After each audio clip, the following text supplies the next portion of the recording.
We're here in Berlin at the Block Show Europe, and one of the guys on stage, on the introductory stage, was. Could you please introduce yourself? Sure, it's Eugéne Etsebeth, and I'm originally from the Reserve Bank, the central bank in South Africa. But I decided about a year ago to move across into a less policy-driven, a more exciting aspect, and actually driven by my belief in cryptocurrency and its future. Because you described yourself as a Bitcoin enthusiast, evangelist. When did you start with Bitcoin? You know, it goes back quite a long time ago. There was a book that came out, a seminal piece of work called The Sovereign Individual that I read in 1998. And it really gave me a good insight into understanding how the world as we know it with the internet will change. And a lot of us spend too much time believing in systems, current systems, and believing that they'll always be there. And that sort of opened my mind to the possibilities of what would happen if there was a non-central bank-backed currency. And I think it started from there, and when it started, you know, a lot of my mind was dormant in that sphere because nothing really happened. But as it started to mature again, with Bitcoin almost 10 years ago, my fascination started then to redevelop.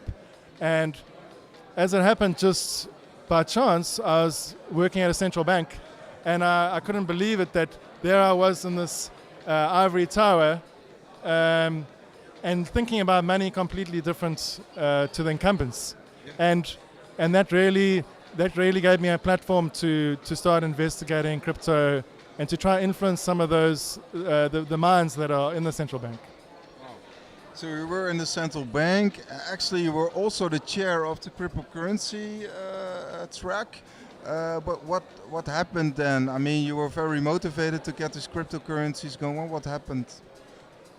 So, what I found in the central bank, it's as I said, it's very policy-driven environment, very intellectual space, almost academic, and almost the political internal workings are almost academic in nature.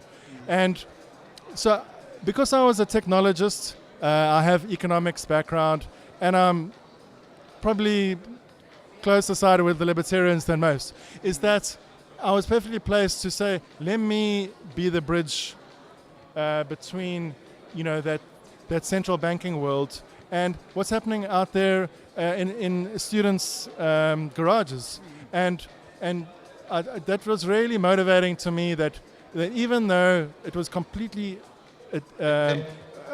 archaic or very new to these central bankers, that I could bring a fresh perspective and make them understand the machinations and the workings of Bitcoin. And what were the reactions actually of your colleagues when you talked about cryptocurrencies? Very mixed reactions. Hi all.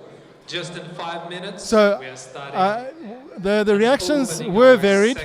I think a lot of it is, I would almost use the word on occasion initially was mesmerized, as in not fully understanding. But I think that's gone a long way in the last 3-4 years, because there are pockets of younger people or people with a less central mindset, and I think so.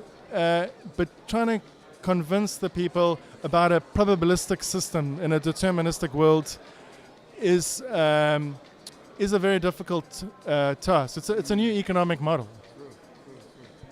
And then you thought, okay, I'm going to start a new company. I'm going to leave the central bank. I'm going to start a new adventure. That must be quite exciting and also quite, new, of course.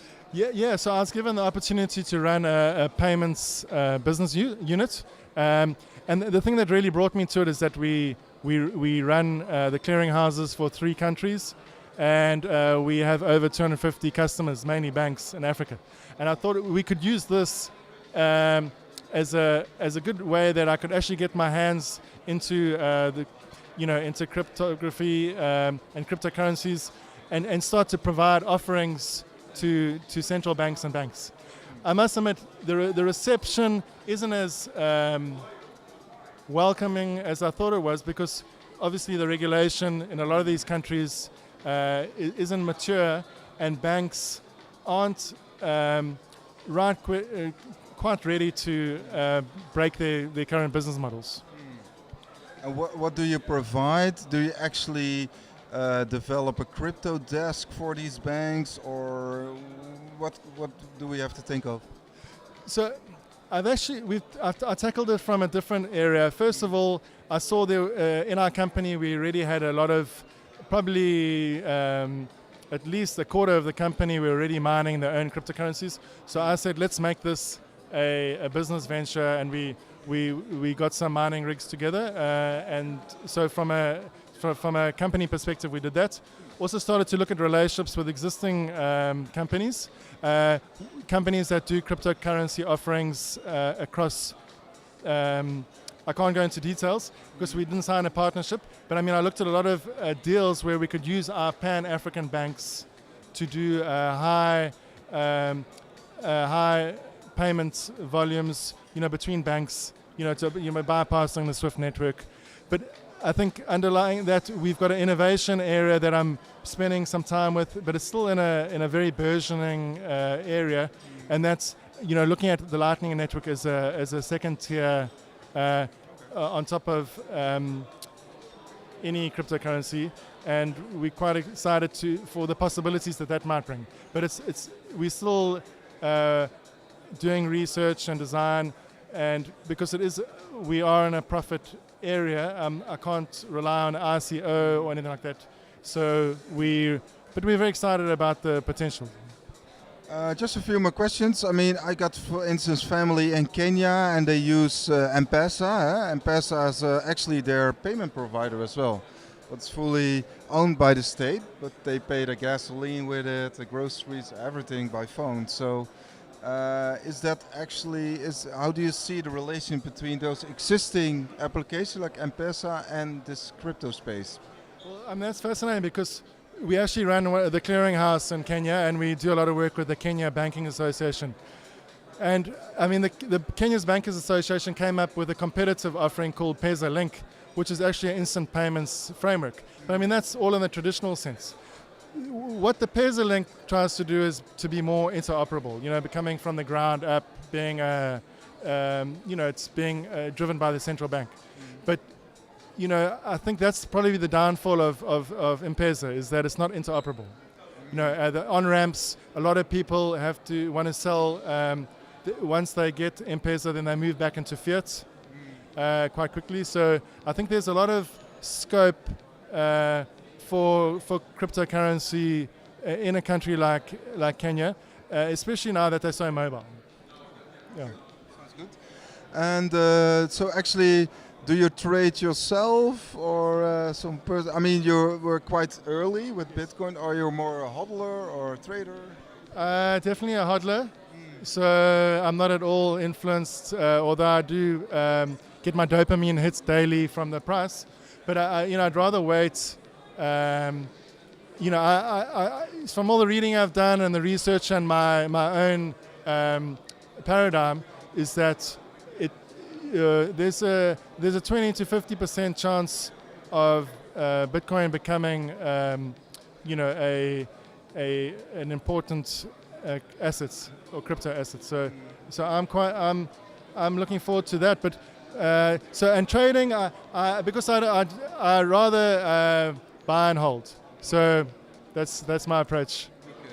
Thank you very much, and interesting story. In Africa, lots of things are going to happen, also with for the crypto assets and the banks, and you help with it. So yeah, thank you very much, and all the best. Thanks very much. Yes. Cheers.